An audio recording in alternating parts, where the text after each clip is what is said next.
All right. Hey there, everybody. Welcome to another episode of Lakers Detailed. Hope everybody's having a good evening tonight. I am joined here by my co-host Raj. This is Vinay. Raj, how are you doing? It's been a little over a week and a lot of news has dropped. Some basketball related, some Zion and his relationships related, dominated the timeline for a little bit. How have you been? How are you surviving the time off? Oh man, I stayed away from that Zion stuff. I made sure not to comment or talk about that at all. Am I muted on the space? Yeah, you are. Oh, okay. Oh, sorry about that. Yeah, no, I'm good. I was saying I stayed away from the Zion stuff for sure. Made sure to not comment or talk about that. That's a very strange situation there. But no, I'm good, man. The draft is in a week. Yeah. The real season for a lot of people starts in a week. The most enjoyable part for some people, not for us, but the most enjoyable part for a lot of people starts in a week. So I'm excited, man. The NBA never stops. 365 days. Well, maybe 345 days a year. 45, yeah. I'll give you some days in August. There's some Yeah. gloomy days in August, but we have summer league coming. The draft about to come here. The Lakers having the 17th pick. A lot of exciting stuff. But I'm doing well, man. How are you? I am doing good. There has been a rash of stuff coming out from the Denver Nuggets celebration. There's a lot of Laker talk coming out of that, surprisingly, which we can get into in a second. But otherwise, it's been really good. It's been the finals were a good watch. We talked about that. A tough loss for Miami. Hopefully, they rebound from their situation. Congratulations to the Nuggets. Winning their first championship in franchise history. That's a big deal for a team like that. But I'm like you. I'm looking forward to summer league. I'm looking forward to seeing who we draft if we hold on to that pick. There's already a bunch of stuff that we're going to get into tonight. There's already a ton of stuff in regards to players getting waived, players possibly being on the trade block. Like you said, the machine never stops, and it's just going to keep going. But yeah, so before we get into all that, detailed on Lakers detailed, every time a parade happens, are you the same way? Do you think about like the 2020 team not getting one? Every single time I see it, even more so, I'm watching KCP do the 2 beers. Stone Cold. Yeah. Stone Cold. Yeah, I see him doing that. I just feel like that team deserved one. And every time I watch it, and look, Mike Malone brings up the Lakers, like, he gets points for doing it every time. I don't understand it. That was 2 rounds ago, but yeah, like I always wish that that team got one. Frank Vogel deserved to be drunk on a bus, yes, in Los Angeles. Like he deserved that shot. LeBron deserved to be on 10 shots of Lobos at 10 a.m. In the Lakers parade, and the Lakers just never, the Lakers just never got that. So, but yeah, congrats to Denver for winning their championship. I just feel some type of way every time I see a parade happen where Lakers didn't get one in 2020, and maybe they were they thought they were going to do 2 at once. Let's just get the one. let's just have the one for 2020. I see what we're trying to do here, but it's like three years later. Let's celebrate that one in some way, even if it might be a little late. Yeah, it kind of sucks not to be able to celebrate that. Honestly, like, so I attended the celebration game, like the game where we like celebrated the banner raising and stuff like that, and that was cool. Right. It was a nice thing, but yeah, not actually getting a parade. Being able to call off from work, stand around, just be happy for our guys and stuff like. It does kind of suck that we never got that opportunity, but it's just like sort of a testament to how strange that season was. There was so much going on with the world at the time that like. I remember after we won the championship, I remember saying that like, this is probably going to be one of the most unique circumstances we'll ever see for, basketball, a championship or a playoffs happening in basketball. And so it'll, it is what it is. Hopefully we get another championship sooner than later, so then that way we can actually enjoy it. I mean, we did make it to the Western Conference Finals, so it's not that far away for this team. But yeah, it is a bummer, but it is what it is. That's just kind of how it works. But speaking of the bubble and speaking of, just kind of what's going on now that we're knee deep into off season, apparently, one of the architects of the bubble. His name was the first name that was the big news to the offseason, and that person's Chris Paul. At the beginning, I would say like after the first week of June, this news came out that Chris Paul was going to get waived, which was not a surprise if you kind of seen like what's happened with him. Like, consistently you saw his contract and whatnot. A lot of people have him as like a top 5 point guard all time, all that sort of stuff. But he's been largely unavailable in the playoffs. He's always getting hurt in the playoffs. Sure. And it's not exclusive to him. It happens to tons of guys, Kawhi, PG, Anthony Davis. Like it happens to all kinds of guys. But news came out that the Suns were going to waive him. Now, they don't have to do it until June 28th, which is the deadline to decide that. But he's a dead cap hit of $15 million on the Suns' books. So they're looking for trade opportunities for him.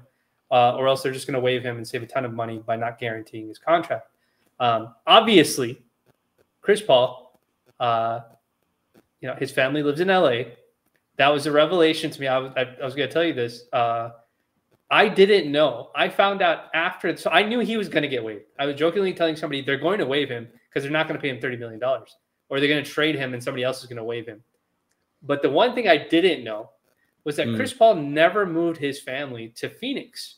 Chris Paul's family lives in Los Angeles. They never moved. And the scuttlebutt around the writing circle is that Chris Paul wants to be closer to his family. And you know what that means, Raj. The Lakers are currently debating whether, what they want to do with D'Angelo Russell and, whether the number that he's going to want for a potential extension is going to work with what they want to do. And now we have the new CBA and the first apron and the second apron and the luxury tax penalties and all these other penalties if you go up too far. And Chris Paul is LeBron James's buddy. They're pretty good buds. And I think they know each other. Yeah. Yeah. They may have gone on a vacation here or there. And, obviously you can't ignore the obvious part. There's a good chance that Chris Paul is going to be a target for the Lakers if he does get waived. Knowing what we know now, what do you think about the idea of Chris Paul? And okay, let me say this too. A lot of people are saying they'd love Chris Paul off the bench. Chris Paul is not coming off the bench. Chris Paul is not coming off the bench. Not at all. I refuse to believe he'll come off the bench. I know the Lakers are the Lakers, and we have our 2 stars. What do you think about Chris Paul potentially being a starting point guard for the Lakers next year? Yes, you're going to hate me on this one because I think anyone who follows you would know your answer at least here. You have tweets actively praying for the downfall of this man. Tweets actively, saying that, when you look at something bad happening to someone else and you're like laughing because you prayed for it, that like you have active tweets of that for Chris Paul. Remember, like I always like to say, basketball gods are always watching, and I know the basketball gods are watching my tweets. Oh, they are. They have shined down with a microscope on you. So here's the thing. Obviously, Chris Paul at $30 million is a no. Chris Paul, even at $15 million, is like, I don't think you're getting, like, if Chris Paul, so the one thing they've kind of said is that he might come back to the Suns as well on a smaller number. I don't think that's happening. I don't think Chris Paul is going to be like, yeah, cut me, I'm coming back for less. Like, I don't see him. I don't see him doing that. Here's my point. I think Chris Paul at the minimum is still an absurd value. Like, I think Chris Paul at like a minimum contract, will he start? Maybe, like you said, is for sure. Like he might. I'm not 100% sure, but I think on the minimum, I would take Chris Paul at 38. You just have to go with the assumption that he's not playing in the postseason, or if he is playing, he is a very much of a shell of himself. This is like the 3rd or 4th straight year where he's got injured before the playoffs, during the playoffs. He just cannot handle a 16 win run throughout the postseason. Like, that's just not something his body can handle. But through the regular season, like, can you provide him for like 50, 60 games on the minimum? I wouldn't be upset at that. I don't think Chris Paul's playing for the minimum next year. I think there will be a team that goes out and gets him for the $15 million, purchase price. I don't think the Lakers are a team that can do that. So that's where I'm at with Chris Paul. Where are you in this Chris Paul fiasco of it was news for like a week and then it kind of just died down because Woj and Shams came out with that, like, he hasn't been waived yet. Chris Haynes right pretty much said Chris Paul's on the street looking for a team. he's got his thumb, he's got his thumb up, like, for the next ride, like whatever team wants to pick him up. And Shams and Woj threw some, nice cold water on top of that. And yeah, they worded as Chris Paul and the Suns are actively working together to see. Whenever you hear that, it's like the team doesn't want him or the player doesn't want to be there, and they're trying to get out of this, in a fair way. But where are you at with this? Yeah, so I agree with you. I think Chris Paul at a veteran minimum, and also I would even argue that Chris Paul at like the biannual exception, that's like $4.5 million, or even the taxpayer MLE, which is about $5 million this upcoming year. That's still incredible value for a guy his age. He plays very controlled basketball. He is kind of what we wanted out of Russ, but, he's not the athlete that Russ is, getting to the rim, but he is the mid-range guy that can help kind of, what we were hoping that Dennis Schroeder would be, or that D'Angelo Russell would be. He's not afraid, even at this age, he's not afraid to play through contact. He's very clever with drawing fouls. Like the Dennis Schroeder rip through fouls, he learned that from Chris Paul. Chris Paul is the one who does that when he knows that your team is in the bonus. I don't like him on a spiritual level. It's not a basketball thing. He just does stuff that really irritates me. And he doesn't, it's not just the Lakers. Like I've told you this offline, like he just does stuff that I feel like is not, like the basketball guys would look at and be like, I'm not rewarding this, and I'm going to take it from you one day. And, it pretty much happens in the playoffs every single time when he gets hurt. Not that, I want him to get hurt, but I'm okay with that. Like I would be okay with adding him at any of those numbers. If 10 million, 15 million, that might be a little bit too much, just considering that we want to kind of use that money to continue to keep some depth on the team. I don't have a problem adding him. I think it actually, if you get him, if you have like a promise that he's going to sign with us, unofficially, if that's communicated to LeBron or whatever it is, like, I think that also gives the Lakers a little bit of confidence that they can survive like a really tough D'Angelo Russell extension negotiation sort of thing. Yeah. The other way I also see it is this. Like, LeBron is LeBron. Like, he wants a point guard. I'm pretty sure he's going to vouch for Chris Paul. But Anthony Davis is going to be like up for an extension, and I'm pretty sure he's going to want a point guard that's going to feed him a bunch of looks.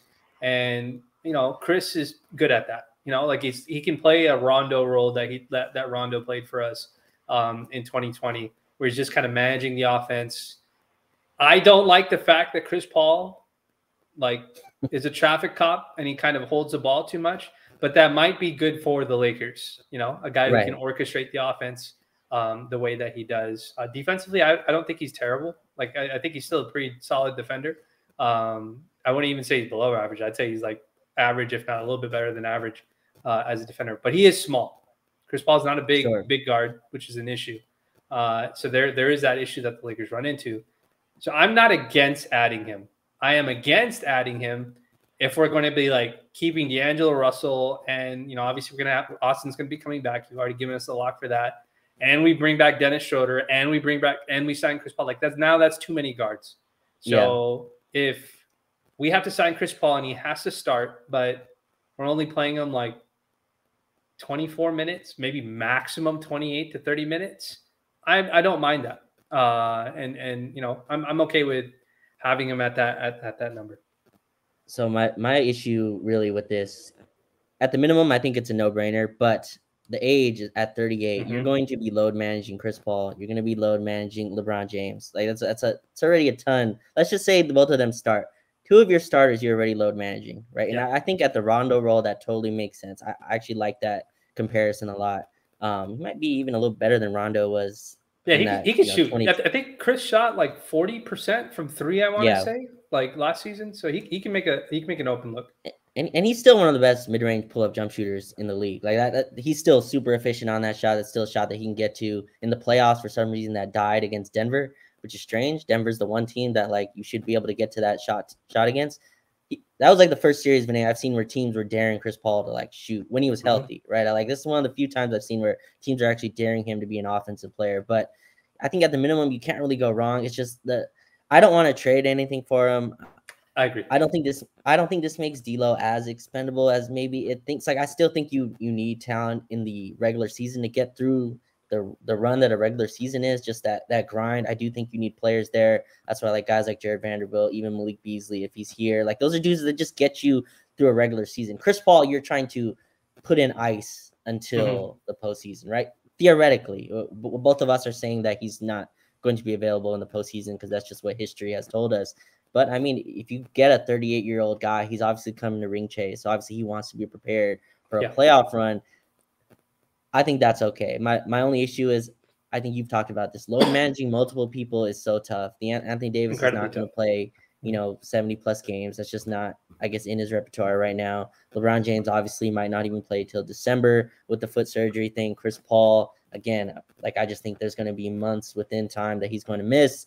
That's where it gets a little tricky. But at the minimum, I mean, like, if he's going to be can he come in and be the backup point guard? I mean, I think he can do that. Or even if he's like the nominal starting point guard where he comes out really quickly, guys, I think that's fine. I think that's winnable. You talked about the fit with Anthony Davis.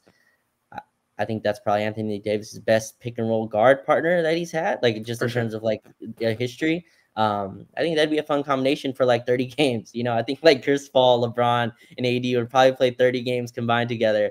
That'll be a fun as hell 30 games, but it's 30 games. You need to be able to get through the grind of a regular season. So if he's like just an addition to what you get, that's fine. You can't go into next season and be like, Chris Paul's our 35-minute a game point guard. Yes. So that's what he was for Phoenix this year. And he cannot sustain that level of play. So I'm on board with you. I think if they do add him, I mean, even Bron has said it himself, they don't want to, he doesn't want to have to be the primary guy. I think that when Bron says that, that's why it's like, to me, it's like, oh man, they're gonna go after Chris. Like, they're gonna go after Chris for sure, because it's like, that's like Chris's thing. Like, Chris likes to command the ball and command the offense and decide whether he's going to take the mid range or if he's going to set up the big man, or if it's going to be, and not that it's a bad thing, but it's just like, for a team like the Suns, which have a bunch of young guys, you can't have an older guy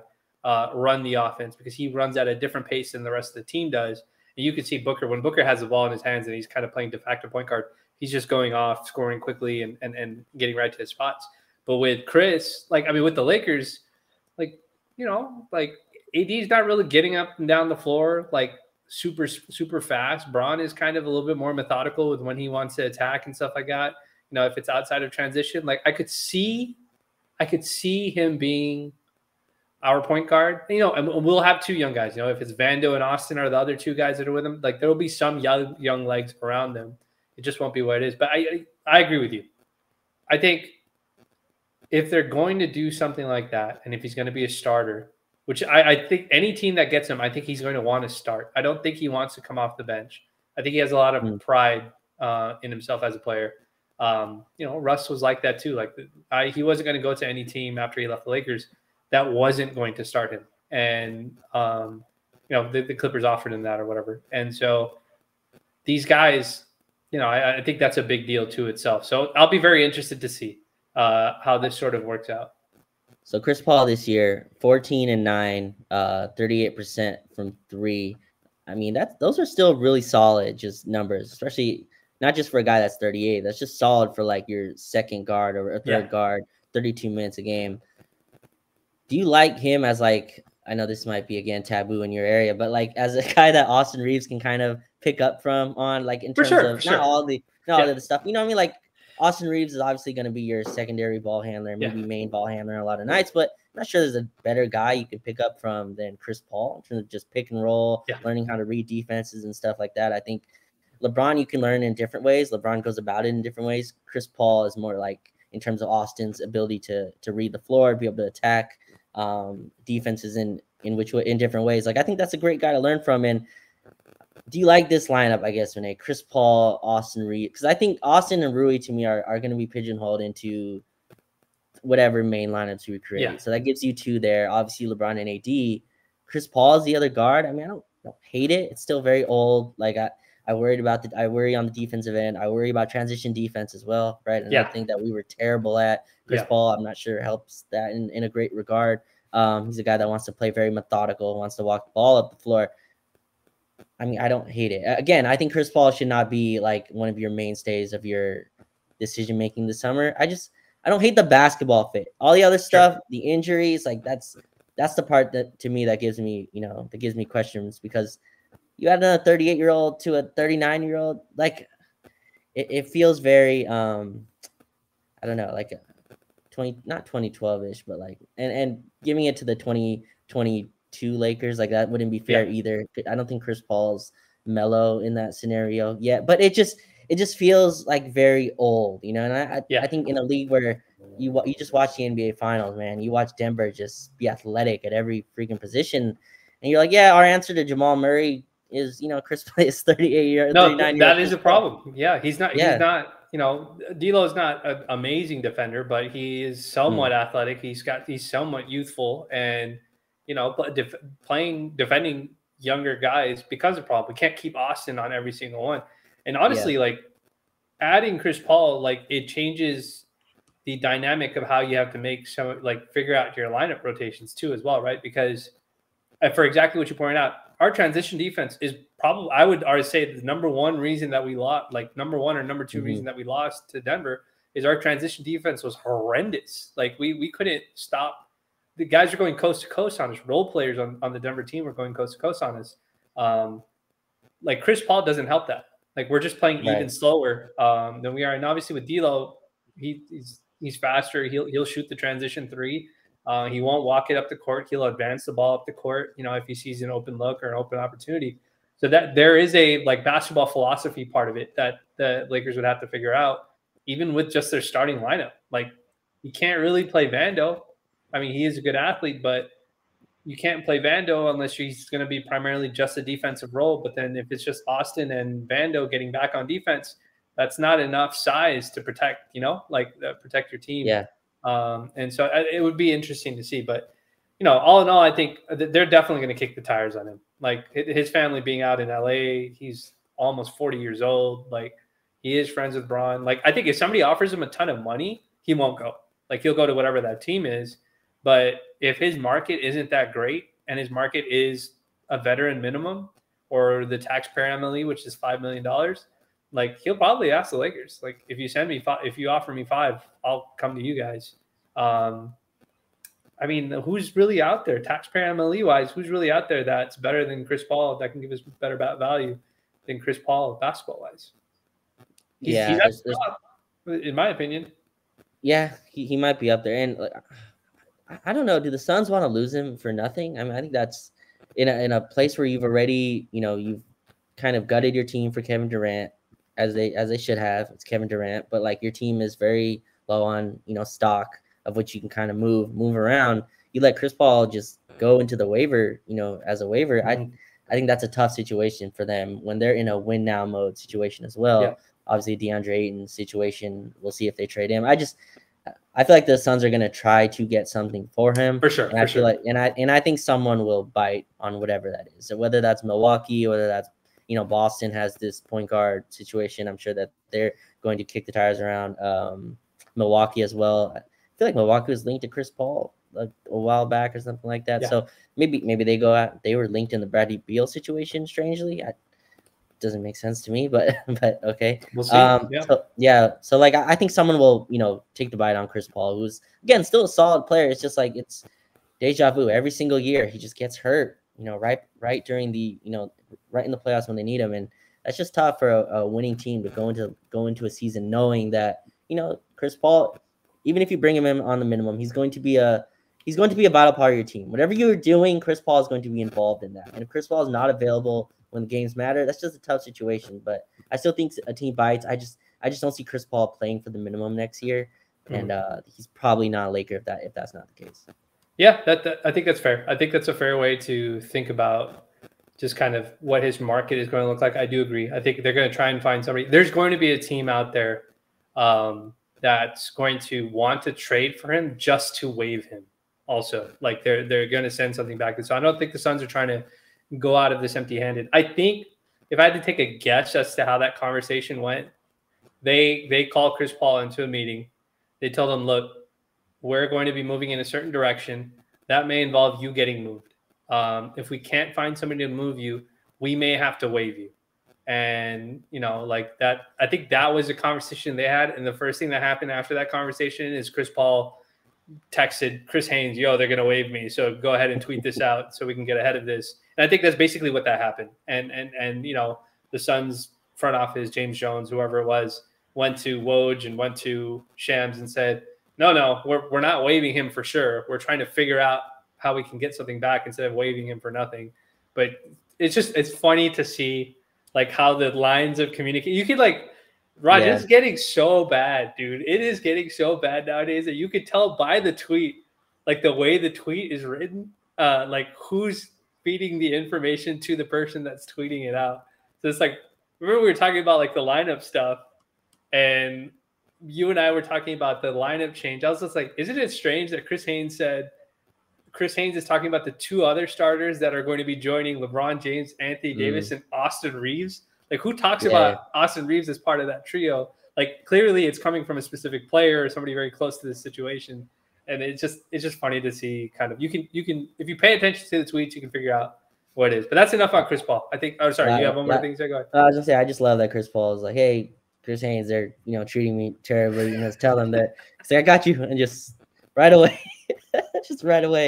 you know, did the doings of Chris Paul. I love how this works. He's got a lot of equity around the league. For sure. And so it's very interesting. It's very interesting to see how much, I don't know, love is the right word, but he's got a lot of cachet around the league. But yeah, if he joins the Lakers, expect to see a ton of State Farm ads with probably Anthony Davis. Maybe Spectrum will get, you know, instead of the Carl's Jr. ads, we'll get some State Farm ads or something like that. We'll see what happens. But that's enough Chris Paul. You won't be getting a Chris Paul jersey, though. No, hell no, I'm not getting a Chris Paul jersey. Oh my God! No, you can't wear number 3. Anthony Davis is. I don't know what he's wearing, but no, I will be actively rooting for the Lakers to win a championship with Chris Paul having the least amount of impact to our basketball team as a result. So that's how I rooted for Rondo. I wanted us to win, but I didn't want Rondo to like be like the guy that put us over the top. You know what I mean? So because he's a Boston guy. So, anyways, so continuing on. There's other news that has come out since then. We're not going to touch on the Zion stuff because that's just TMZ drama. There's not really much to talk about when it comes to that. But there are, this week especially, there's been a few names that have been floated. And the biggest name that's been floated recently in the past couple of days has been Bradley Beal. Washington went and they hired Michael Winger, who's from the Clippers. He is from the Sam Presti, for the folks that don't know. He is from the Sam Presti tree of general managing over in OKC. And, you know, he went to the Clippers, and then from the Clippers, I think he had the assistant GM role or something like that. And now he's going to go take a higher position with the Wizards. So as soon as that happened, in my mind, I was like, oh, they're probably going to tear this down. I don't think they're going to like try to retool around it and whatnot. And a couple of days later, you know, word comes out that the Wizards brass, the front office with Winger and Ted Leonsis and Mark Bartelstein, which is Beal's agent, they had like a sit down, and now they're discussing kind of Brad's future, you know, what trade options he has. Now, Brad has a no trade clause. The only guy in the league that has this no trade clause. So it's not like, so because of that, for the folks that don't know, because of that, he can kind of, not only can he dictate where he wants to go because he can veto wherever he doesn't want to go, that actually kind of reduces the value, his trade value. So like if you were thinking you get 3 or 4 first rounders for him, you don't. Because if the Wizards really don't want Brad's contract and it's like going to put him into the tax or whatever, he can just basically say, I'm going to veto every trade and I'm going to continue staying here. And it can get really expensive for a team like the Wizards, assuming they don't want to pay that salary. I don't know if Brad would do that. I don't know if that'd be weird, you know, dynamic, especially he's played there for so long that he would do that. But that does kind of artificially lower his trade value. So he's more movable than people realize. But that doesn't stop the Laker fans, you know, Lakers Twitter salary cap doesn't exist for us. So a lot of folks will, you know, think that Brad is attainable. Technically he is, but his salary is an issue. anybody that we would trade for that is making. And this is just a blanket disclaimer because Zach LaVine's name also showed up today on my timeline too as well. Anybody who's basically making $35 million or more would severely handicap the Lakers in terms of avoiding that second apron or avoiding that first apron, which would allow us to, like use other stuff like the taxpayer emily and stuff like that. What do you think about this idea of, it doesn't necessarily have to be Brad. It can be Zach. It can be somebody else. It could be Trae Young because Trae Young supposedly is might be available too as well. Like, what do you think about this idea of going after a third $40 million player?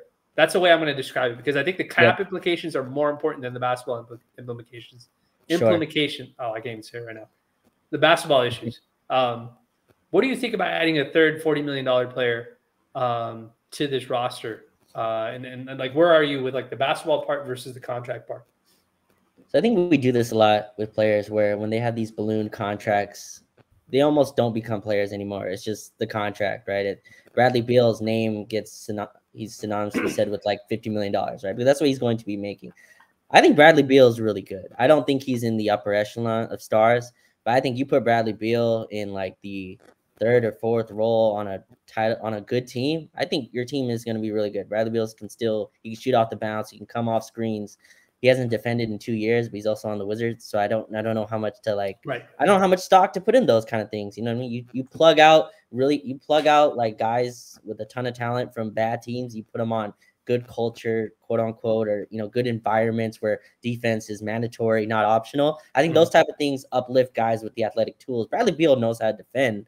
Those Wizards team, people forget, like those were really good teams. Him and Wall were like going up against the Eastern Conference with like Otto Porter Jr. as their third guy. So like, I think he can play in a winning environment. I just, you framed it as, would you want to trade for another $40 million player? I think if it's the right $40 million player, that player has to be so good that number one, they don't get hurt. They play a ton and they equal depth, right? They are so good that they take away your need for having a deep roster, right? And I just don't think the guys on the market do that, whether that's Kyrie Irving, whether that's Zach LaVine, whether that's Bradley Beal. All those guys are flawed in a way to me that they don't uplift you and they currently are harmful defensively. Now, both of those guys I think could defend in the right environments. I just think like if you surround Beal, Bron, and AD with minimum contract players, you're not winning. And I think the other issue as well is LeBron's also 39, right? So he's a guy that's going to be needed to be load managed. And I just think I'd rather have the depth still. And even Bradley Beal, I mean, anyone who's got even close to photoshopping Bradley Beal into a Laker uniform, just Google his contract is the most eye-popping one. He has a $57 million player option, Vinay, in 2026, 2027. Like that's just a lot to me. Where his market is going to be. I just don't know how you trade for him. Like in terms of this new CBA, I just don't know how teams go about that. Which is why to me he's more of a like trade during the season, right? Where like maybe you have the contracts already, you don't get hard capped, and maybe some contracts didn't work out. But I think they're gonna have to wait till that contract's in like he has 3 years left, so maybe or he has 4 years left because I'm just gonna assume he's picking up that option. So I think they would have to wait a few years to get any kind of real value from it. But I'm with just bring everyone as much as you can back. If you can make a trade here and there, packaging Beasley, Bamba, with whatever, I think that's where you can kind of move. But I'm not in the sell the farm again. When we just sold the farm and we watched one of the things we sold the farm for, hang a banner 2 weeks ago. Like you know what I mean? Like I'm not in that move. But how about you? Yeah, no, I'm in the same space as you. I do think that there is some basketball context that should be applied. If the $40 million player you're getting is someone who is extremely durable, meaning like we can count on him for 65 plus games a season, and is complementary to what it is that Anthony Davis and LeBron, like it has to be a volumes. Frankly, it has to be a volume scorer and a guy that makes plays for his teammates. Like honestly, that's the way. I would see it. Like if Trae Young was to you, or they do, but there are some guys who are just like, if we could get Trae Young, and this is just an example. I'm not saying this is, But if we could add Trae Young and not give up and still be able to hang on to Rui, hang on to Vando, hang on to Austin Reeves, I would trade for Trae Young because I've watched that kid. Like, I've watched him be extremely good at running an offense. And he's a small guard, and I understand that. 100% agree with that. But he's so good offensively at times that it offsets. You know what I mean? Like, it offsets his defense. And, I mean, we do have Anthony Davis. Like, he's been playing with Clint Capella behind him, and they've been pretty successful in terms of at least making it to the later rounds and whatnot. Like, with Anthony Davis behind them, maybe with LeBron James even also there behind them, like I think he could be extremely good. You know, I think he has enough offensive versatility with the long ball, the floater. He's an excellent passer, probably one of the best playmakers in the league. Like, I could see he plays in transition really well. He sets up guys in transition really well. Like, I could see him being very successful for the Lakers. Like, I would trade for a guy like him, but like, I would trade for Brad too. But but the issue with Brad is like his durability. Like, I can't trade for a guy that's only going to play 50 games. And that's actually an issue that we have with this D'Lo conversation right now, because when we traded for D'Lo, I was happy because, you know, we finally had some real depth and we have guys that can actually play roles, which we sorely needed. But my concern was, if we extend D'Lo, what's the number going to be? Because he hasn't played like over 60 games consistently enough to warrant spending that kind of money. And what I would hate, and you and I talked about this, like, the Lakers can barely load manage two guys. Barely. The Clippers do it perfectly, right? They you know, outside of injuries, like, they load manage Paul George and Kawhi pretty well to the point when it's scheduled load management, and they're still successful. But the Lakers, they've tried and they can't. It's hard for them to survive. LeBron's really old. Anthony Davis is an incredible defensive player. And when you're an incredible defensive player, you tend to get hurt pretty often because you're always colliding with people, attempting to go for blocks, rebounding in traffic. All of those different elements result in you spraining your ankle or hurting your shoulder, getting kneed in the face or something. You know what I mean? Stuff like that happens all the time. So it's like, whoever that third guy is, if we're going to go in that direction, I'm more confident if we do that, especially if we keep, because I think Reeves, Rui, and Vando are really, really good role players. They're like excellent. I'm high on Max Christie if he gets more minutes. And I think like the vet minimum guys that we could add, we wouldn't need to rely on them the way that we've had to rely on them these past couple of years. So it's like, I don't mind doing that, but the guy's got to be durable, dude. Like, we can't load manage three guys. They can barely do two or one. Like, it's impossible to do three at that point. So it's got to be somebody that can, you know, keep us afloat. And if it's going to be a guard, it has to be a guard that can score. Because when LeBron goes down, we need scoring badly. Right. And you know, I think we have better defensive depth to cover up for when Anthony Davis is, you know, missing games for whatever reason. So it's just, it's a tricky slope to walk. I can see both arguments on both sides. It's just, you know, what's the right move? Yeah. I understand the Trae Young part of it. I think Trae Young's just an offensive engine of himself. Like, you can just put him out there. You're gonna have a crazy offensive. You're gonna have a crazy offensive rating, and I think that's kind of the player you're gonna have to go after for this to work. And I just don't see that player out there to me. Like, maybe Trae Young's available. I just think like his market's gonna be the multiple first, or, you know, Atlanta's gonna want to retool, right? And I just don't think we have the, you know, the quote unquote assets to go about that. But I get from your point of like, that's the type of player you need, right? When LeBron goes down, you need an offensive engine to replace it. And I think maybe there's a world where Austin Reeves is just that good next year. Like, I don't know. Maybe year 3, Austin is just that good. We'll see. I still think the Lakers are going to try to bank on having another guard next to him. The thing about D'Lo I've been thinking about, like, he's kind of like raises the floor, right, of your team. Like, he's kind of your floor raiser in the regular season. And those guys are still expensive. That's just that.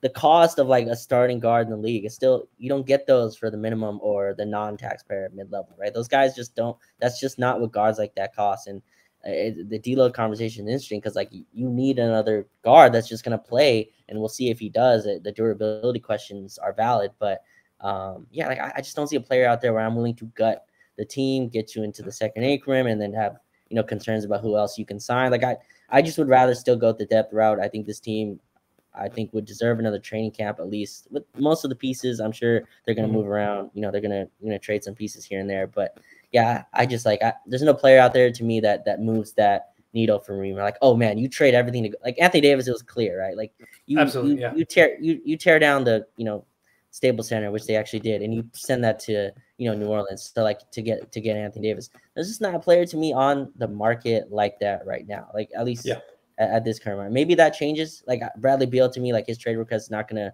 move mountains. He has 4 years left on his deal. Wizards are he has a no trade clause, like you just talked about. Like there's just not a real huge wave that I think he'll create, and his contract just makes team building tough in and of itself. So, and Zach LaVine, I like Zach LaVine. I just again on more durability questions. I don't know how much he's going to play, and all those guys, Kyrie. That's another box of unanswered questions that you can get into. Like I just like there's just a bunch of guys out there like of that ilk, and I think I would rather wait and see if like one of those real blue chip dudes become available. Then you throw your chips in. I just don't think that's right now. I think that's probably, especially with the need for continuity, it probably makes a ton of sense to, obviously maybe I know Eric Pincus, a Bleacher Report, friend of the show. He wrote that, there's a good chance that Michael Beasley won't be back next season as a Laker, essentially implying that he's probably going to get waived. Mo is probably going to be back based on his intel, which makes sense because he's an actual floor spacing center at $10 million. If at the very worst, he's tradable salary that you can use during the season. So I'm okay with that. Obviously I would like Beasley to be for us to use him for something, like if we can, as opposed to just waiving him outright, but it'll be interesting to see how it goes. So I was sort of thinking about if there are teams that make big moves, and try to go in a very specific direction, like using some of those contracts that we have, guys like Michael Beasley, to possibly see if we can take on some role players. And so I was thinking about it, like the Wizards have a couple of guys, obviously we have a lot of success with Rui. Rui came to LA, didn't necessarily carve out a role for himself immediately, just kind of got minutes, and it seemed like Ham just wanted to see what he could do for us. Obviously, Phil Handy likes him a lot. He likes Phil Handy a lot. Rui's very happy to be here too as well in LA and just be playing for a competitive. He's got good size. We've already, we don't have to go over it again, but he's a natural natural sub for LeBron from a scoring standpoint, size standpoint. So he makes a lot of sense. I was looking at the Wizards roster. Obviously, folks are like, can't get Brad, then let's get Kyle Kuzma. Kyle Kuzma wants like $30 million. We're not getting Kyle. They're not trading him back to us. We're not going to be able to create enough cap space to sign Kyle. Go ahead. Is Michael Winger giving Kyle Kuzma $30 million? Like He's not. But I think he's going to try and find like Presti's acolytes, like the people that he's like raised. They find ways to make it work so that they get something back for guys as opposed to getting nothing back for guys. And so I don't think Kyle's going to get the number that he wants. I think the number he's probably going to get is going to be like $20 to $25 million at the most. I just don't know if it's going to be from the Wizards. Like, did you hear that story that like Kristaps is now going to like pick up his option as opposed to might opt in. Mm-hmm. Yeah. And so like, I could see if the Wizards decide to trade Brad and go towards a teardown kind of mode, like Kyle Kuzma is like a blue chip guy, he may work with Kyle's agent to try and find a destination that really works for Kyle, and the team that he goes to is the team that wants to pay him, whatever the money is that he wants because they see value in him. But I thought about like a guy like Monty Morris that's on that team, and we've seen him once before because we played against him in Denver. Really solid backup point guard. Was starting for them for a little bit. He only makes about $8 million. He's an expiring contract.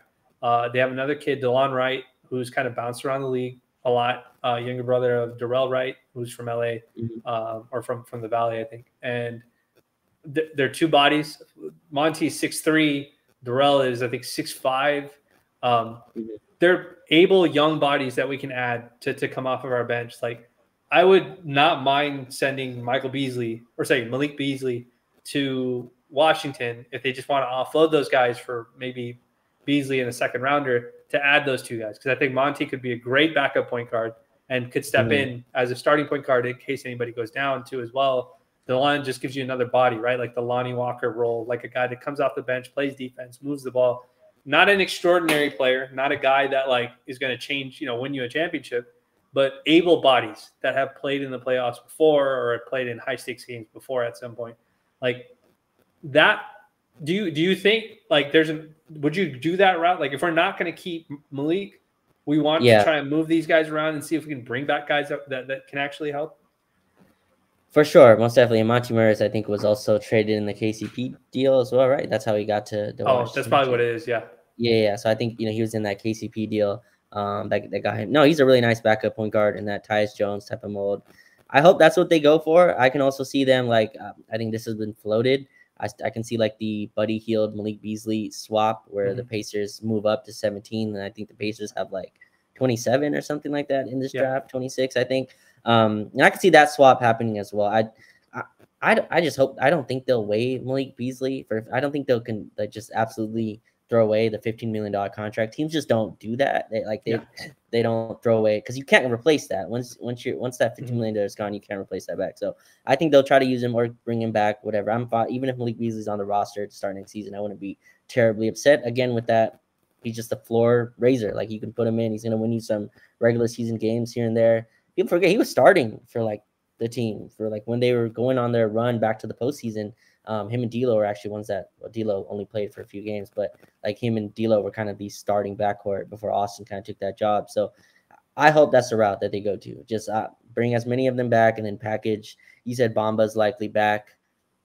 Man, again, just the durability. I mean, was out 4 weeks instantly after he came back. So I think they'll shop around. Yeah, I think they'll shop around and see what they have. He's obviously clutch as well, and that backup center role, I think, is also something that the Lakers that's why they traded for him, right? They traded for him to be that backup five, and he's young, so like a guy you can kind of take a chance on. And I'm not sure they found anything out about him. I don't think they learned anything through his Laker tenure. Like his minutes were, so small in terms of the sample that we got out of him. So I hope that's the route they go, though. I hope they go into like the fine role players, like you just talked about, Monte Morris and Delon Wright or whoever you can find around the league. I think teams are going to want to. I don't think the 17th pick is crazy in terms of value, but I think like teams who want to trade up, they'll give you a role player here and there, and that's usually what you see kind of in the draft. But that's more on the draft day. Like those are draft day trades, and we'll see if any of those come about. But I hope that's the route, man. I hope we learned our kind of lesson, quote unquote, in terms of just big name hunting, not just the Russ deal, but the whole 2021 summer combined with the Russ deal was kind of just this big name hunting that kind of made us fall on our face. So these kind of smaller moves, I would like Stanley Johnson back. By the way, I don't know if he's even able to come back to our team, but he should be now. The 1 year what's it called, buyout rule or whatever should have passed already. Yeah. So he's another guy like I'd love to grab him back and just get these like dudes who are high motor guys who play a ton of games in the regular season and get you through that grind so that you're not a 8th seed having to fight for home court. So I think that's a big difference. Denver having the 1 seed and be able to have home court and be able to rest throughout the last month of the playoffs, I think was a huge factor in them winning. And that's another point I want to ask you. Do you think Denver winning, I guess, changes people's – because obviously the Heat got to the finals as a 7th seed, and Lakers were in the conference finals as an 8th seed or 7th seed or whatever it was. And people were like, oh, the regular season doesn't matter. I actually feel the opposite. I feel like Denver's showing like their dominance kind of proved to me the regular season still is very much important, and having that, not just the continuity, but the ability to rest your guys the final month of the season. Yes. And then also having that home court to start every single round. Like those are just advantages that you can't really, define, but I feel like you could see it all throughout all the games. So do you think that changes anyone's perception, or are we going to still see a ton of like load managing, or people are going to rather chase the Heat and the Lakers route where it's like, yeah, if we're the 11th seed in January, we can still kind of make a run. We don't have to panic. Or do you think more teams will go the Denver route and be like, no, let's lock down a top seed and have some rest going in? Yeah, I think a lot of teams want to do what Denver did. It's almost exactly what the Lakers did the year that we won the championship. We were so far ahead in the 1st seed that we were like we were intentional. Not, I don't want to say intentionally, but like we were able to basically have the luxury of dropping games at the end of the season Yeah. Which is exactly what Denver did. Like, it's almost to the T. Like, people are like, oh, is Jokic just slowing down? What's going on? Like, this team is in disarray because they lost so much. I'm like, no, they just didn't care. They didn't have to win the games because they knew they were going to have home court. So they didn't have to go so hard. And that was, a mantra that we had the year that we won it. Stack your wins early in October, November, December, so that in February, March, April, you're not having to fight to the death to in a play-in or whatever it is. I think the Lakers and the Heat situation from this season is a little bit of an outlier. Like, I don't think it's like the Lakers were a unique situation that they like tore through the league after the trade deadline. You know what I mean? But we knew that the Lakers were a good team when LeBron and Anthony Davis both see the floor. Can I give you a stat? I looked this up yesterday. What percentage since Anthony Davis has been on the Lakers? And if you already know this, you can tell me. If you already know the answer, but at least for the folks that are listening, what percentage of games, of all the games that they could have potentially played together in an 82-game season? I think Anthony Davis has been here 4 years, 5 years now. What percentage of games have LeBron and Anthony Davis played together? Do you know what that percentage is? It's got to be on the lower end. Let me say like 40%. That's pretty close. It's 43%. Okay. Of all the possible games that LeBron James and Anthony Davis could have played together since the Lakers, since they've both been Lakers in Laker jerseys, they've played 43% of games. That is an insanely low number, if you ask me. Like, if you're getting 43% out of your two stars, and you're telling me that we won a championship in year one, got booted in the first round the very next year because LeBron was completely unavailable. Or sorry, not LeBron. Anthony Davis ended up getting hurt in the first round. Right. He was missing throughout the season. We missed the playoffs, the following year. And then we go to the Western Conference Finals. Like, that tells me that there's a ceiling somewhere that's like, if we can get them on the court. And anybody would say that. Like the Clippers would say that with Kawhi and PG. I'm sure tons of teams would say that. But it's kind of crazy to think that we've made it to a Western Conference Finals and we won a championship in the years that we've done, with them only playing 43% of the potential games together. And this is not like out of 82 games in a season. I'm talking about just games that they've both participated in separately too as well. And so it's pretty insane to see that. So it's like, my thing is, like, I like the idea of I think like what Denver did was really smart. I think they knew how we want to play basketball, what our basketball philosophy is going to be. And they say, we like Monty Morris, but we really need this 3-and-D guard. So we're going to send him to Washington and go take KCP because he's played in the finals. He knows what his role needs to be. They were never going to replace Jamal Murray. Like, they knew that he was their guy. So KCP fit naturally with him. They take a gamble on Michael Porter Jr. He fixes his back issues or whatever. Up and down sort of playoffs, but he had some moments where he shot really well and helped them out. Aaron Gordon, another guy that, people thought the contract extension he got was not good. You know what I mean? Like, they thought that he was an overpay for a guy who can't really score like that. But he ends up basically running high-low. He's like their backup center behind Jokic. Bruce Brown, nobody wants to sign him. And he gets signed to come off the bench, torches the Lakers, turns into like the greatest role player of all time against us. And so, like, getting the right role, I think we made a nice step at the trade deadline to get the right role players. I think there's one more step that needs to happen. And I think that's going to involve not upgrading the role players, but like maybe finding like the tough guys. Like, Austin's tough. Yeah. Vando's tough. Rui's tough. I don't know if D'Lo's tough. You know what I mean? Like, I don't know if Malik is tough. Like Dennis is tough. Like, they'll scrap even if they can't score. And so I think we're probably 1 or 2 moves away if we can figure out what that's supposed to be, what direction that goes in. Yeah, their games are tough too, right? Like, you just look at Malik Beasley's game is so heavily relied on one facet. In the playoffs, they take that away. So he just got completely removed. D'Lo as well, right? He was so relied on in his jump shooting that once you take that away, he's not really impacting, the game anywhere else. You're talking about, it was funny. You talked about Kawhi and PJ. Jerry West was on the Paul George podcast, and he was like, "Oh my god!" I just, by the way, if anybody hasn't, sorry to interrupt. If anybody hasn't listened to that, if you don't listen to Player Pods I don't listen to a lot of them, but I listened to that episode because I was fortunate enough in the last summer league, I got like 2 minutes to talk to Jerry.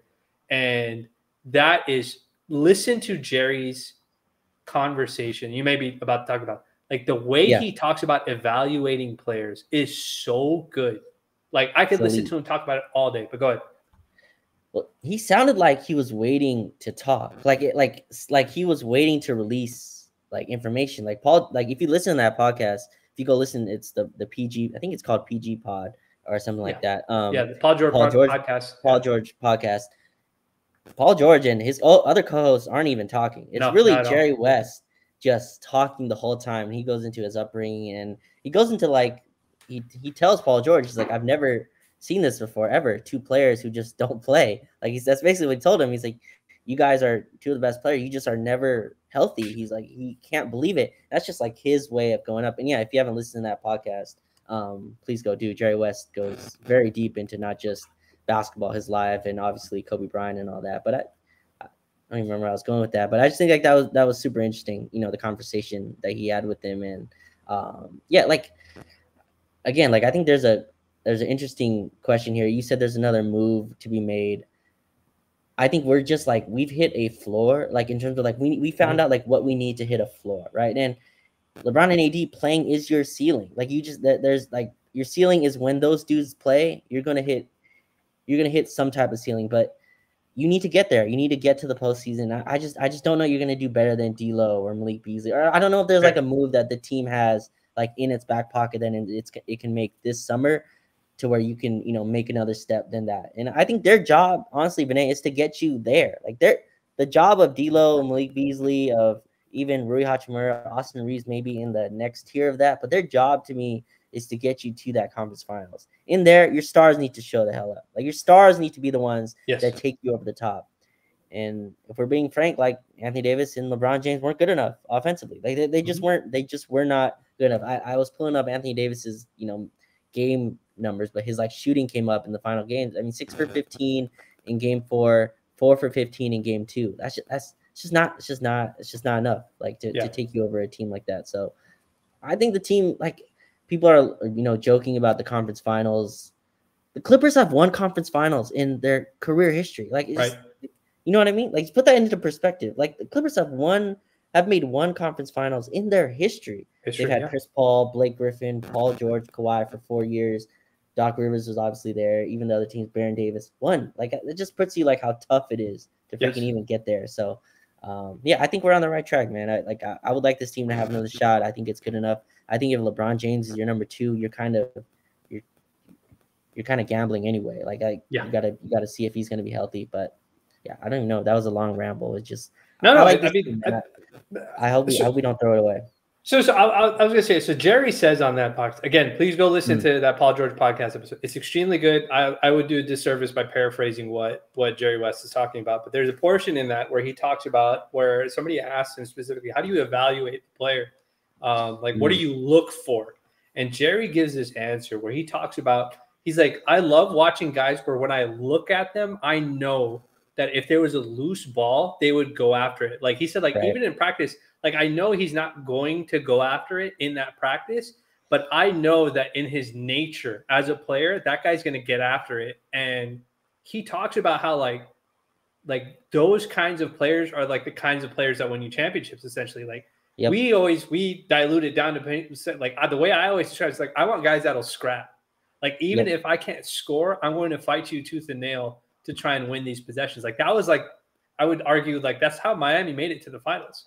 Like they weren't a better like Jimmy, he had a great series, I guess, against the Bucks, but Jimmy wasn't some extraordinary basketball player, you know, like offensively the rest of those rounds. Like that team just scrapped every single possession that they possibly could and tried to make use of every small advantage that they could get, you know, to create easier opportunities for themselves. Some of their guys were kind of shooting out of their minds.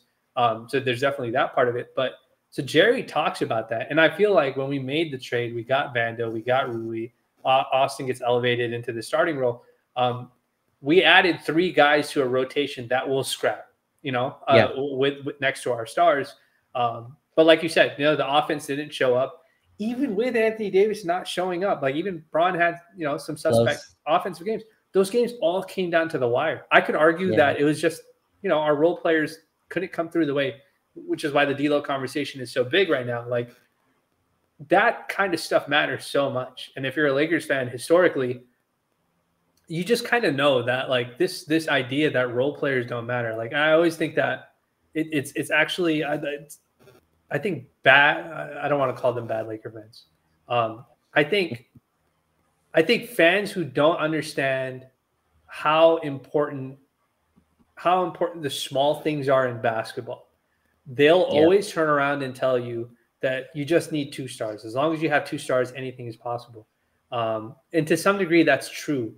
But role players are so incredibly important in today's game, because those margins, and that's something that you and I have talked about, margins of error. Like, the margins of error, like, the stars also give you a level of floor and a level of ceiling. But those margins of errors are really created by those role players. Like, excellent defensive role players, Aaron Gordon, KCP, they increase your margin of error to a point where a guy like Jokic can literally spend a fourth quarter throwing the ball out of bounds over and over again because he doesn't know how to beat Rui and AD's coverage, the help coverage that he's getting, and they still win the game.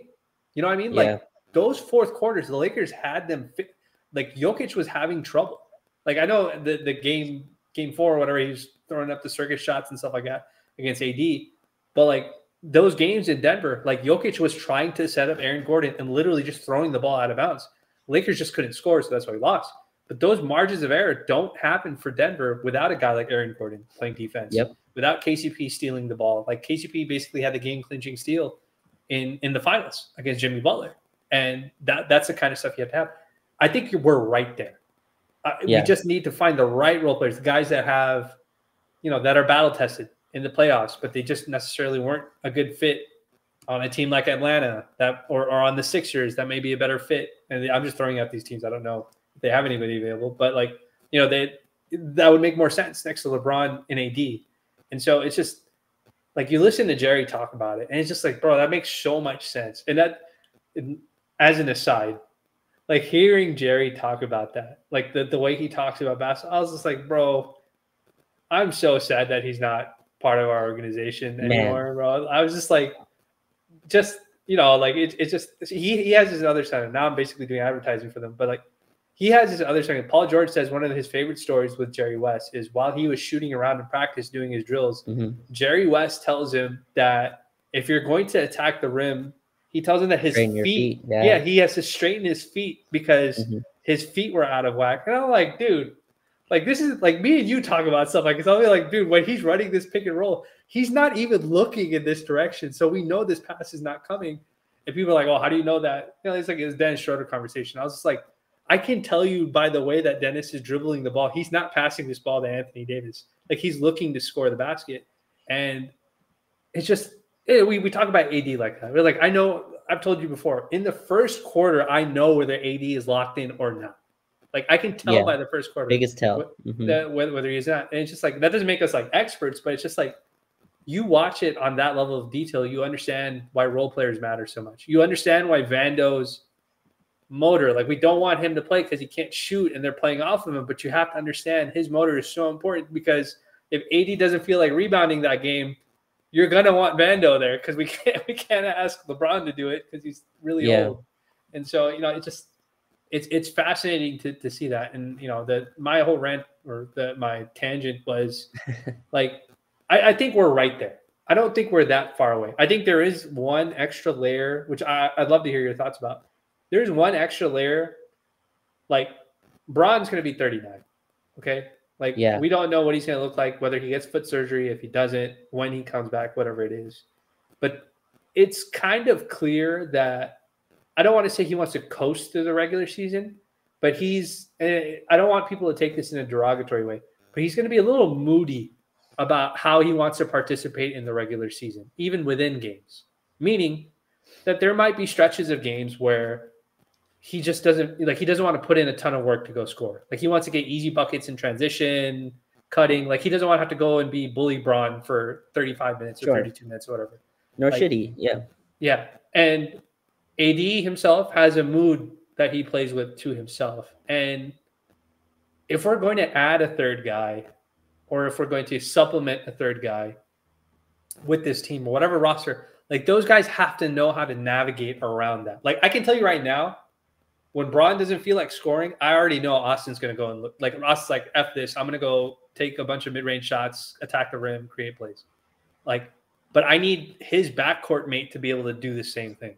I don't want him to defer to Austin or to somebody else that he doesn't need to be deferring to. So it's just, what do you think about that? Like, do you think there's like the Lakers have to be prepared for that possibly for this upcoming season?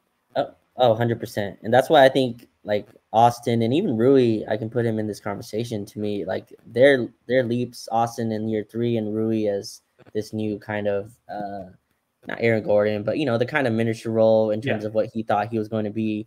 I think those two guys making a leap, I think that's where you kind of offset a lot of that. To me, I'm so interested because like Austin's also going to play USA basketball this year. Awesome. So happy, which is insane, right? Just an absurd like jump from where he was. Like, we used to have to like beg him to shoot, and now he's like, going to maybe start on the USA basketball team. It's just next to Brandon Ingram, by the way. But yeah, so like, and usually players who come out of that, like they take some type of a jump. Mm-hmm. Usually it's stars who take jump, but like usually guys come out of USA basketball better. And like after they come through a summer of that, and I'm so interested to see what he comes back as. This is the first time he's going to come in with like a full guaranteed role, probably guaranteed starter.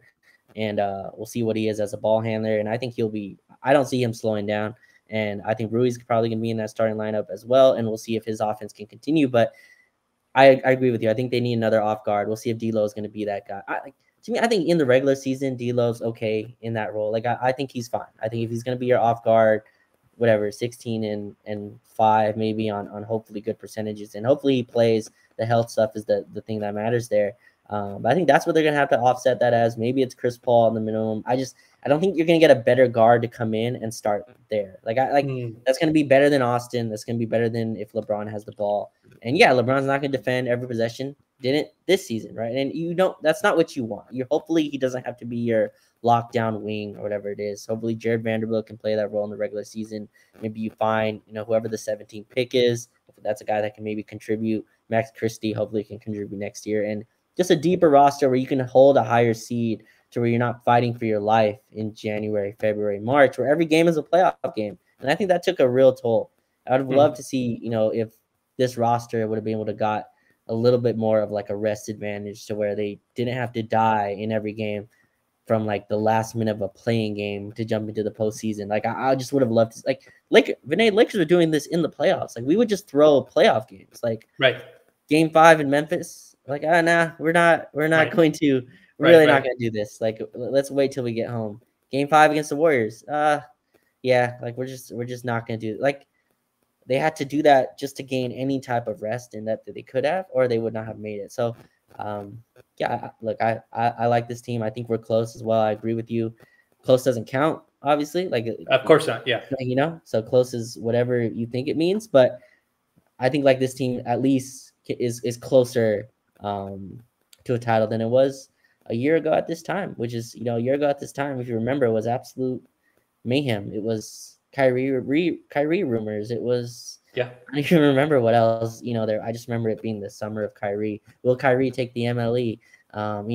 This. It was just so much drama, and I think like, obviously that's Russ like and LeBron are in the summer league together. They didn't say hi to each other. It was just I remember we were talking about that. I was at Summer League and I was just like, oh, and then I saw it and I was like, oh no, this is going to be news for like a month. Like these guys are going to be fiending for this information.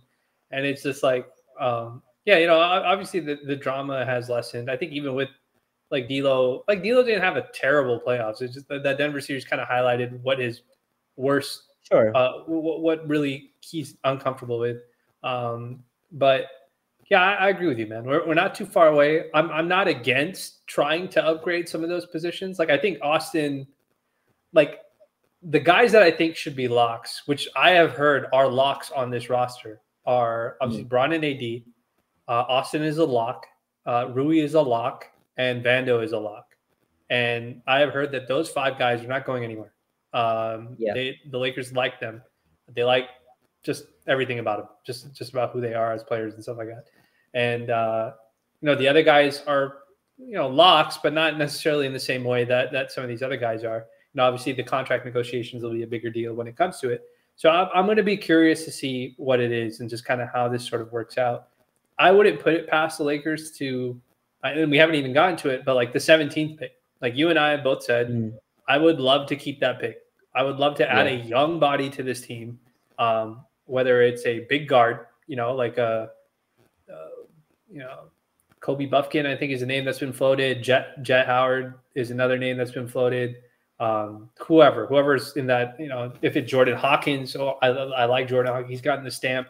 From what I know, he's gotten the stamp from KD. Like KD likes him a lot too. Like I think he went to his camp or something like that. Like there's a couple of guys that I really like, that I would like that. But I think adding young bodies that play the modern style of basketball would be very beneficial, especially if our 4 and 5 next season are going to continue to be LeBron and AD. Like we need young guys to get up and down the floor that can help alleviate the offensive burden or defensive burden, whatever it's supposed to be. So if we trade that 17th pick and let's say DeJounte Murray is available and DeJounte, the Lakers have their eye. Bron liked DeJounte a lot when he got drafted out of, I think, Cleveland State, I want to say, is who he played for. I might be wrong. I'm not a NCAA guy, so I can't remember. But, I know Bron was high on him, and DeJounte's a really nice two-way player, gets to the rim, can run pick and roll, has improved in his shooting, fantastic defensive guy, would be an amazing backcourt compliment, I think, to Austin Reeves, like at the 1 and 2. If he's available, because Atlanta doesn't want to pay the tax, I wouldn't be mad at the Lakers for trading the 17th pick to try and get him. He only went for 2 first-rounders, I think, if I'm not mistaken, when he got traded from the Spurs. That would be a great ad, but I don't know if he's available. But if they make a move like that, that'd be great, because that makes a ton of sense. Or if they just keep the 17th pick and we add an impact guy that can come in off the bench and help us out. Our draft team has done a fantastic job finding impact guys outside of the lottery. What do you feel about those two options? You think you're kind of in the same boat if it makes sense trade wise? I would like to keep the 17th pick, honestly. Like I'm not sure when we'll get a higher selection than that. Like in a while. Next year's obviously is incumbent on what New Orleans decides. I think if they want it next year or if they want to push it to 2025, I believe that's how the restrictions are. But I would just like to reward the scouting department with a little bit of a higher selection. They've been picking out of the bottom dweller, and they've done a great job. Obviously, pulling Austin was the main key, but actually I like Max Christie as well. I just think that I'd like to get them in a deep draft, as it's called, not an NCAA guy either. I like Jordan Hawkins from the little bit that I've seen in him. I'm attached to shooters, but I would really like to keep this pick and go in with some young talent and just selfishly have someone at Summer League to kind of watch. To root for, it'd be enjoyable. But I understand that they wanted to trade it, and again, if you can go pick up depth pieces for that, I understand that too. But that's a route that I would go. Young talent again. I think if your top is already so old, I would like to replenish that with younger talent on the back end, and if you can get a high talent dude. I mean, if you think about it, how else think about it, Vinay, at 17, there's probably guys who are 9th on the Lakers boards, right? So for sure. You know what I mean? That's kind of how I see it. And the higher you go, obviously, the higher that moves, that needle moves. But I would just love for them to get a first round pick, in that selection. And then I was watching, you watched Denver, Christian Brown was a huge part of their run. A 4-year dude. I think he played 4 years, or he played multiple, I think, years in college. A guy like that I was able to contribute right away. And I think Haywood Highsmith is in his 3rd year or something like that in Miami. But just young talent, I think, is showing more and more that if you can put them in specialized roles, I don't think you need to wait 4 years before they become role players, right? I think you can actually fill those into championship type style teams. And even Caruso, right, was young on that title team. He was in his 2nd or 3rd year with the Lakers. Older player, obviously, but just find dudes like that. GP2 last year on the Warriors bounced around the league, but a guy that you fit him into a really specialized situation, he can be really productive for you. And I think the Lakers have shown that they can find dudes like that. And why I'm excited about this 17th pick, because you can go talent or you can go.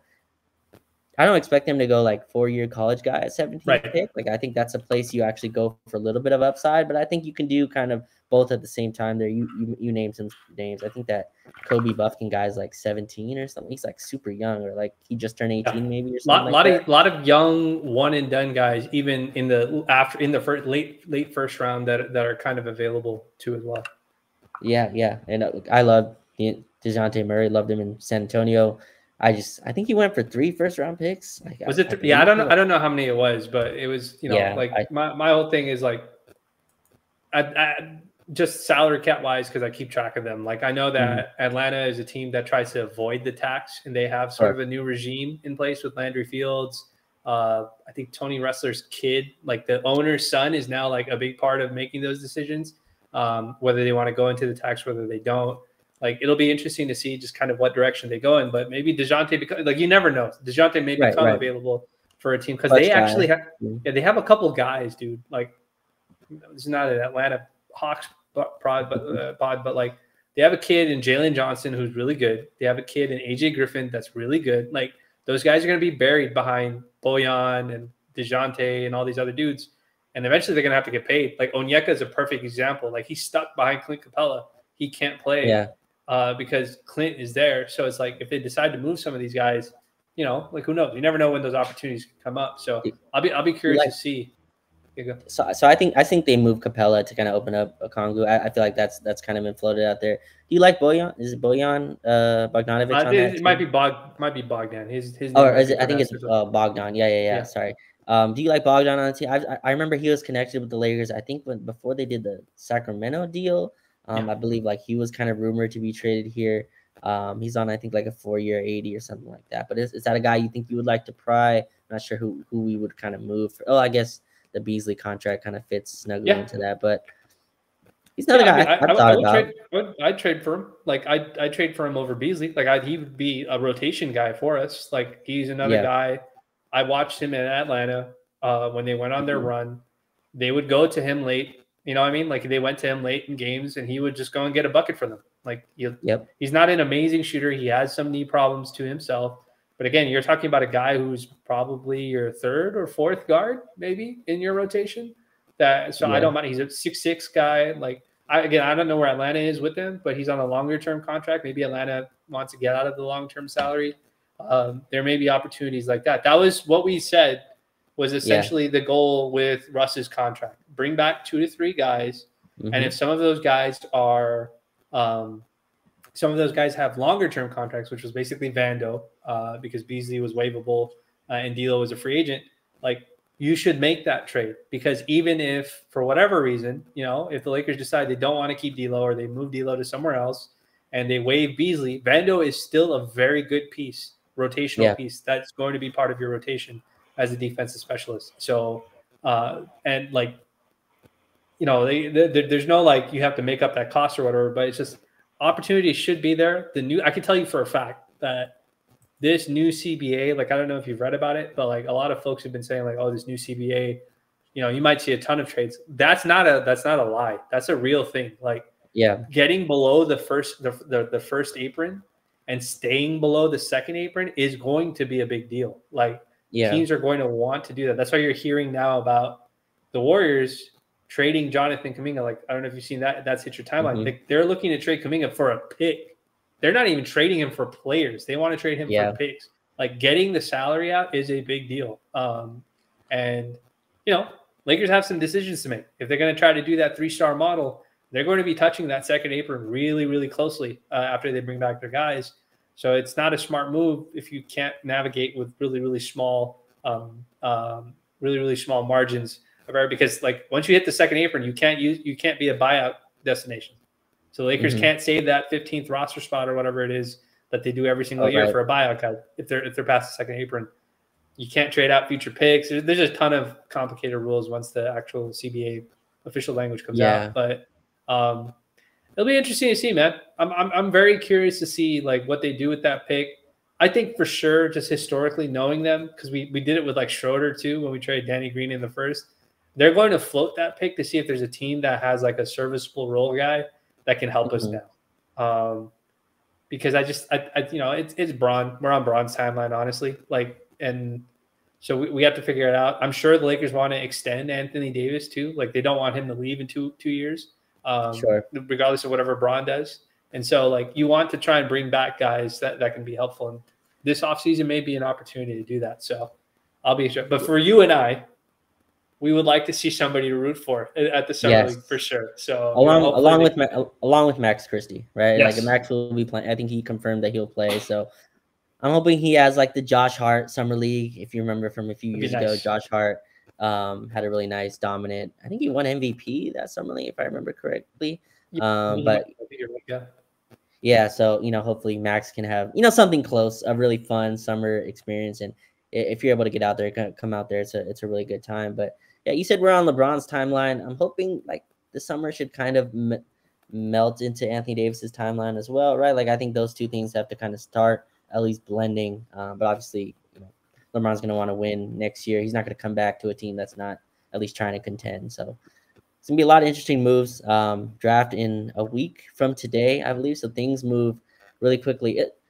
So I was listening to Zach Lowe on his podcast. He said the CBA is not even out yet. Like, it's not even publicly released, which is kind of insane, right? The draft's next week. Teams have to kind of make decisions based around a CBA that doesn't exist. And a lot of teams and a lot of owners, not owners, a lot of like GMs are like pressing the league. From what I've heard, like, they're pressing the league. They're like, dude, you need to get this out so we know what we're going to do with our picks. Because a lot of them are trying to decide, like, do I want to like, you just saw Denver do it, right? Like, Denver traded a 2029 first rounder, like a protected first rounder, to get a bunch of picks from OKC. Like, OKC is a perfect team, example of a team. They have too many picks, not enough roster spots, definitely don't have enough minutes, and teams are trying to figure out, should I trade later for now so I can get into the first round? And then there's some teams that are like trying to do different stuff. Like, I've heard that, like you mentioned Indiana, they have 2 first rounders. They have a ton of picks. So I pulled it up here just so I could look at it. But like, I think Indiana has the 7, the 26, the 29, the 32, and the 55. So they have 5 picks in the draft. The Hornets have the 2, the 27, the 34, the 39, the 41. So they have 2 first rounders and 3 second rounders. Like, Indiana and Charlotte, they don't want to use all those picks.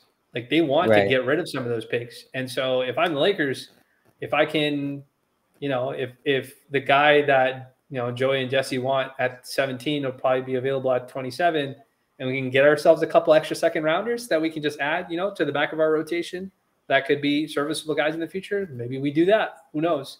But, you know, there's a lot of teams, I think, that are trying to figure out their situation right now when it comes to what teams they want to have available and whatnot. And so it'll be interesting to see. Like, the CBA has, like, the trade rules have changed. Like, it's no more 125% outgoing incoming.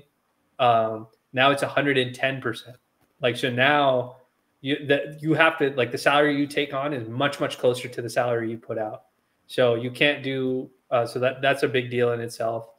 And then the other thing, which was a big deal for the folks that don't know, is you remember when you and I were complaining about how the Celtics got Malcolm Brogdon for like a bunch of like a late first and a bunch of garbage like this. I remember we were talking about this when it came to like people saying like, oh, there's no way to get rid of Russ. Like you're just gonna have to buy him out. And I was like, no, dude. Like we just saw a team trade for Malcolm Brogdon on a terrible, like not a good contract, long-term contract, and they gave up nothing to get him. Like the league is trying to put a stop to that too as well. Like no more sending like a bunch of like minimum contracts just to make up enough outgoing salary to use the 125% rule. Like they're cleaning up all this stuff that, you know, the GMs are taking advantage of. So the GMs are like, bro, you need to send this to us now. Like, or else we don't know what we can actually do. So it'll be interesting to see, man. Charlotte's going to be interesting and Portland's going to be interesting, man. I don't think either of those teams want to use the second or the third pick. I think they want to trade out of it. So I'll be very curious to see what happens with them. It's been a lot of interesting information. I'll tell you once we go offline, like the stuff that I've been hearing from their front offices.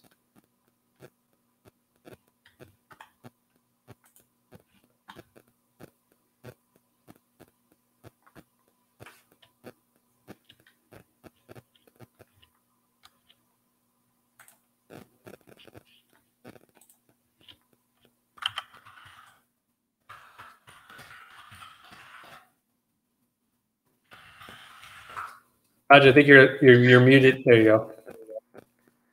You were muted on the live stream. Go ahead. Okay. You're good now. Okay. My stream is kind of behind. But yeah, like I just don't understand like what the intention was of putting in that second apron. Like I don't understand where the advantage was, I guess, for teams or for players. So yeah, I'm interested, man. I think the Lakers have a really great shot here of kind of building something nice this summer and kind of continuing on from what they did to end the season. Don't they go like 19-6 or something? That's a great record. Yeah, I think I remember you specifically saying that the Lakers want to make the playoffs. They've got to win at like a 50-win pace or a 55-win pace or something like that. That's exactly what they did. They just went on a crazy tear post trade deadline. Right. Yeah, and we'll see if that can continue. I don't think there'll be like a 60-win pace next season, but if you can get to the 50, 55, that's pretty good. 55 win, 50, 55 win pace. Just get a few rounds of home court would be nice. And again, just not fighting for a play-in spot. Like I think that was just hell on the whole team. Besides D'Lo, I felt like just to get the whole team into the playoffs. So hopefully next season, man, it's a little bit more relaxing. Last season was so hell, man. I think 2-10 start, and just so climbing uphill from that. And every game was like this do or die. Like if you win one, you lose two, you're like, oh man, season's over. Or like Max Kleber, game-winning three. Andrew Nebhard's game-winning three. Oh my god. LeBron James driving, gets fouled on the layup, doesn't get the call. Game at home, Anthony Davis misses the free throw. Jason Tatum goes down and hits the step back jumper to tie. Like there's just like so many moments where it's like, man, the season is done. And for them to come back was really, just rewarding as a fan to like go deep in the playoffs and have such a short break between now and like the draft and free agency and trades and yada yada. So I'm excited, man. Excited for this summer.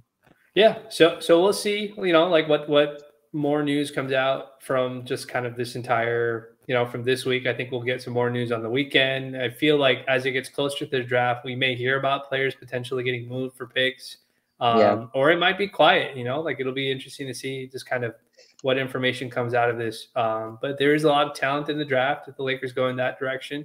And if they don't go in that direction and they decide to move it, we might find out on draft day that they decide to go after a specific role player and they want to move that pick for that specific role player. So we'll see what ends up happening. Obviously, Summer League will be up after that, and we'll schedule something out for that too as well.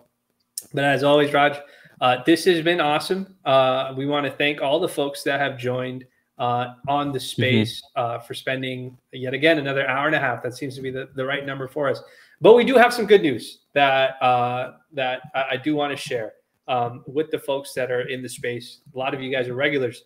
The Lakers Detailed YouTube account has been approved as a YouTube partner, which means that we're going to be able to do exclusive stuff it's not set up right now, so don't go rushing over there to sign up for it or anything. But we will be able to now do like exclusive stuff, meaning for people who, sign up for memberships. And it's basically your way of supporting Lakers Detailed, is supporting me, supporting Raj. And then honestly, we're just kind of like hamsters in a wheel. So if you start subscribing or you sign up for the memberships, it makes us more inclined to do more episodes of stuff like this. Sure. We're already talking about, what we might want to do for next season, whether they're post games, pre games, all that sort of stuff is all on the table. But I did want to share that good news that because of all the folks that have subscribed to the YouTube channel, we did get approved for the YouTube partnership program, which is awesome because now we can really do different stuff and really engage with everybody that's part of it. So we want to thank all the folks that have supported us both here on Lakers Detailed as well as on YouTube too as well with that program. But as always, we want to thank you guys. Thursday night, you guys are tuning in with us just to discuss just what's going on and how it relates to the Lakers. So we appreciate you. And as always, the video will be for the video folks. The video will be up on your YouTube stream tomorrow morning. And for the people who like to listen in their cars, it'll be on Apple and Spotify in the morning tomorrow as well. And for anybody who sat through a full hour and a half of this, we really appreciate you. And so if nothing else, we'll catch you in the next one. And you know, you can follow Raj, you can follow me, follow the Lakers detailed account so you always know when we're doing a space or you know, a video comes out. We'll make sure to always post it there. And if nothing else, we'll see you in the next one. Take it easy. Peace.